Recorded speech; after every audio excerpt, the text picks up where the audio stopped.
बिल्कुल। आपको जैसे 17 साल का एक्सपीरियंस है और आपने अलग अलग तरीके के लोग देखे होंगे, और अब जब इतने ज़्यादा केसेस सामने आ रहे हैं तो जो लड़के हैं वो ज़्यादा ही कुछ सदमे में है, और कई लोगों का कहना होता है कि हम तो शादी ही नहीं करेंगे या क्या करें।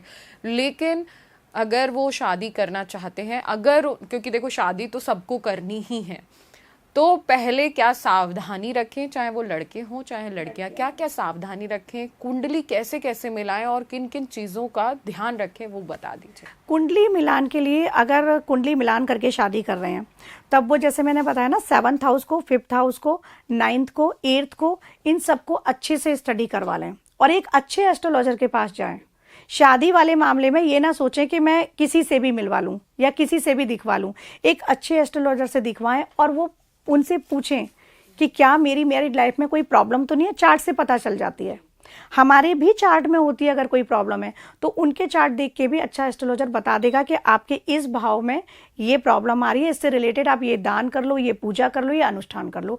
तो कोशिश करो कि शादी से पहले ही वो अनुष्ठान पूजा करा के अपना, मतलब ये समझ सकते हैं कि हर समस्या का समाधान है। अगर आप ऐसे केसेस देखते हैं तो परेशान ना हो। हालांकि ये सब चीजें परेशान करती हैं और लंबे समय तक एक चोट दे जाती हैं कि आखिर ऐसा क्यों हुआ था। भले ही वो हमारा रिलेटिव नहीं है, भले ही वो हमारे पास में नहीं रहता या हम उसे जानते भी नहीं थे, लेकिन एक मन में सवाल अभी भी है। सोनम और राजा जो केस हुआ कि सोनम ने ऐसा क्यों किया, इतना अच्छा लड़का था, इतने लेविश शादी हुई थी, तो यही बहुत सारे लड़कों के मन जो वीडियो आ रहे हैं उसको देख के लगता भी नहीं कि ऐसा कुछ ऐसा हो सकता है, लेकिन ये सब हुआ। और कहा जाए तो अगर जो ज्योतिषाचार्य है वो अच्छे से कुंडली मिला सकते, क्योंकि बहुत सारे लोगों के जीवन में होता है कि पूरा शादी तय हो गई है, पूरी बात हो गई है, सब कुछ हो गया है, लेकिन जब कुंडली नहीं मिली तो पूरी पक्की हुई शादी भी तोड़ दी जाती है। तो वही होता है कि कुछ बेकार होने से अच्छा है कि हम थोड़े दिन का दुख मना लें कि अच्छा नहीं हुआ, कुछ अच्छा ही होगा। भगवान की हर मर्जी आपके हित में ही होती है। पर यहाँ एक सवाल आता है कि आजकल आपने भी देखा है कि हर चीज़ ऑनलाइन अवेलेबल है, सोशल साइट्स पे अवेलेबल है। मैं अपना नाम डालूं, अपनी डेट ऑफ बर्थ डालूं, अपना डेट ऑफ प्लेस डालूं, मेरी पूरी कुंडली बन के आ जाती है।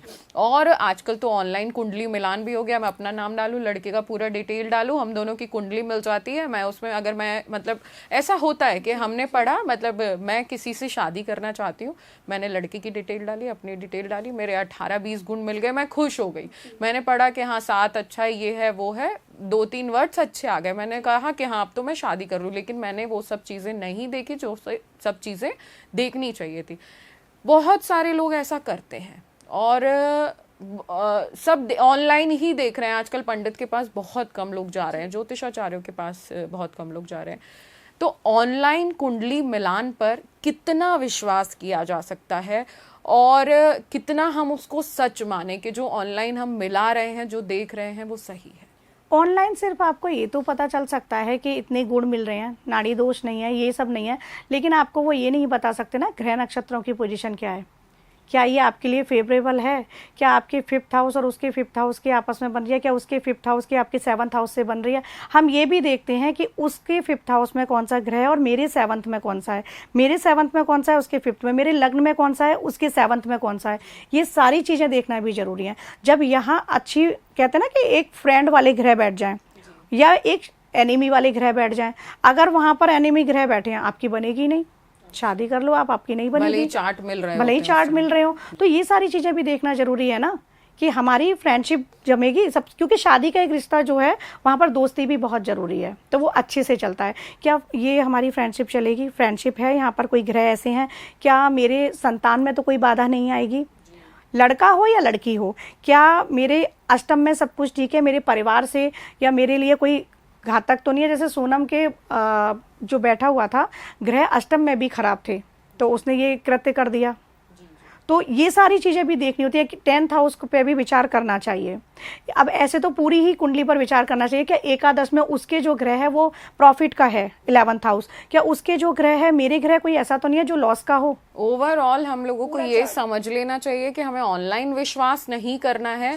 जो वो बोलते हैं ना कि जिसका काम है उसी को साझे, उसी को ठीक है। तो जो कुंडली मिलान है, अगर आप कुंडली मिला रहे हैं, आजकल के बच्चे हैं या आजकल की जो जनरेशन है वो ऑनलाइन ज्यादा पसंद करती है, तो ऐसी चीजें जो जिंदगी भर आपके साथ रहने वाली हैं, जिंदगी भर का ये शादी सफर होता है, तो आप छोटा सा काम है, ज्योतिषाचार्यों के पास चले जाइए, अपनी कुंडली दिखाइए। अगर आपके पास कोई अच्छा ज्योतिषाचार्य या पंडित नहीं है तो आप हमें बताइए, हमसे संपर्क करिए। हमारे पास बहुत सारे ज्योतिषाचार्य होते हैं जो सही कुंडली और सही समय पे सही सब कुछ बता देते हैं। एस्ट्रोलॉजर से ही कुंडली मिलान कराना चाहिए, अच्छे एस्ट्रोलॉजर से मिलान कराओ, क्योंकि यहाँ पर भी क्या हुआ, दोनों को सिर्फ मांगलिक देख लिया था ना, लेकिन जबकि एक का नीच का मंगल था, षडाष्टक भी था, तो सारी चीजें, हाँ सारी चीजें देखना बहुत जरूरी तो है। मतलब ज्योतिष से कुंडली मिलवाना ही सबसे उचित है और अच्छा तरीका।